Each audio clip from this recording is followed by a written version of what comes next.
దేవుని పరిశుద్ధ నామమునకు మహిమ కలుగునుగాక. క్రీస్తునందు ప్రియ దేవుని బిడ్డలారా, ప్రభు అయిన యేసు క్రీస్తు పరిశుద్ధ నామములో మీ అందరికీ ఈ ఉదయకాల శుభములు తెలియచేయచ్చు ఉన్నాను. ఈ దినమంతయు మీకు మీ కుటుంబానికి దీవెనకరముగాను ఆశీర్వాదకరముగాను దేవుడు అనుగ్రహించాలని మీ కొరకై ప్రార్థిస్తూ ఉన్నాను.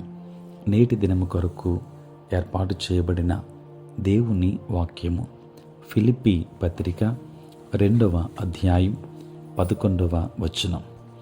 ప్రతివాని నాలుకయు తండ్రి అయిన దేవుని మహిమార్థమై యేసు క్రీస్తు ప్రభువని ఒప్పుకొనున్నట్లును, దేవుడు ఆయనను అధికముగా హెచ్చించి ప్రతి నామమునకు పై నామమును ఆయనకు అనుగ్రహించెను.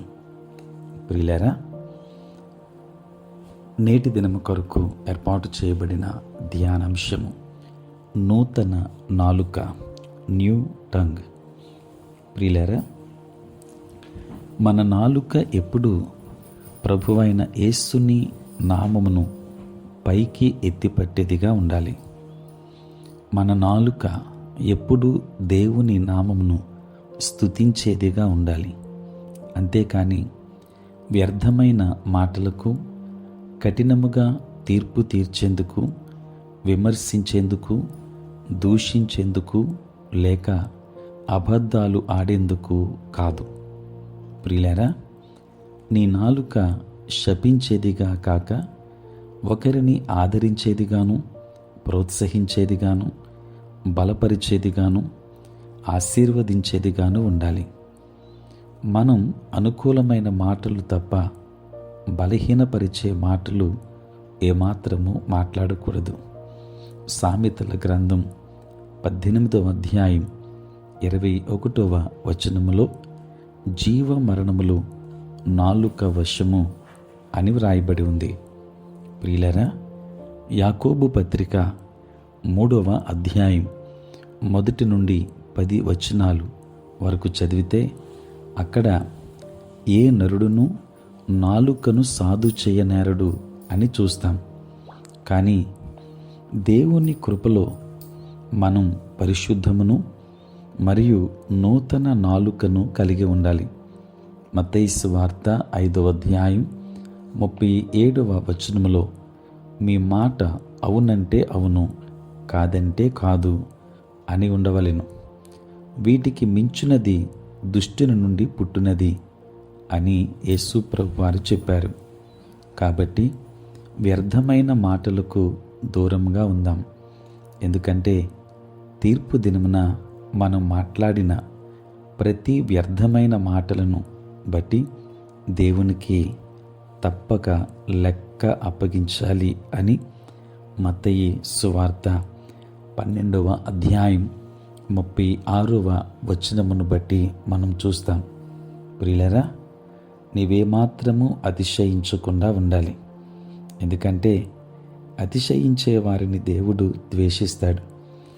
దీనులను లేవనెత్తువాడు ఆయనే. కాబట్టి నీవు మాట్లాడే మాటల విషయంలో జాగ్రత్తగా ఉండు. మన నాలుక జాగ్రత్త వహించినట్లు ఈ రోజు నుండి నా నాలుకను నా రక్షకుని మహిమపరిచేందుకు, నా తోటి వారిని ప్రోత్సహించేందుకు వాడతానని దేవునితో ఒక నిబంధన చేసుకుందాం. దేవుని మహిమార్థమై మన నాలుకను ఉపయోగిందాం. దేవుడు మిమ్ములను, మీ కుటుంబాన్ని దీవించునుగాక. ఆమేన్. ప్రార్థన. పరిశుద్ధుడైన తండ్రి, ప్రేమ కలిగిన ప్రభు, మీ పరిశుద్ధ నామమునకై వందనాలు, స్తోత్రాలు చెల్లిస్తూ ఉన్నాం. నాయనా, రాత్రంతయు కాపాడి సంరక్షించి సుఖనిద్రను మాకు దయచేసి మా జీవితంలో మరి ఇక నూతన దినమును మీరు మాకు ప్రసాదించినందుకే స్తోత్రాలు. దేవా, ఈ దినమంతా కూడా మీ సన్నిధి మాతో ఉంచండి. మీ ప్రసన్నత మాకు అనుగ్రహించండి. మా ప్రతి బలహీనత నుండి మాకు విడుదలనివ్వండి. నేటి మా పనులలో, ప్రయాణములలో, పరిచర్యలో తోడుగా ఉండండి. తండ్రి, నీ సేవ పరిచర్య చేయుచున్న ప్రతి సేవకుని దీవించండి.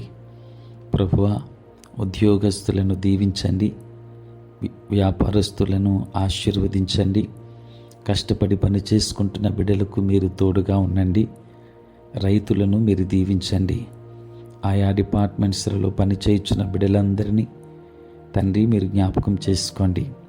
తండ్రి, నేటి దినాన పుట్టినరోజు, పెళ్లి రోజు జరుపుకొనుచున్న బిడ్డలను దీవించి నూతన ఆశీర్వాదములు వారికి అనుగ్రహించండి. ప్రతిదినము ఈ ప్రాతకాలపు ధ్యానములు వింటున్న ప్రతి కుటుంబాన్ని ఆశీర్వదించుమని, మీరే తోడై ఉండమని యేసు నామములో ప్రార్థించి వేడుకొనుచున్నాము తండ్రి. ఆమేన్. తండ్రి, కుమార, పరిశుద్ధాత్మ త్రియేక దేవుని దీవెన సదా మీకు తోడై ఉండును గాక. ఆమేన్.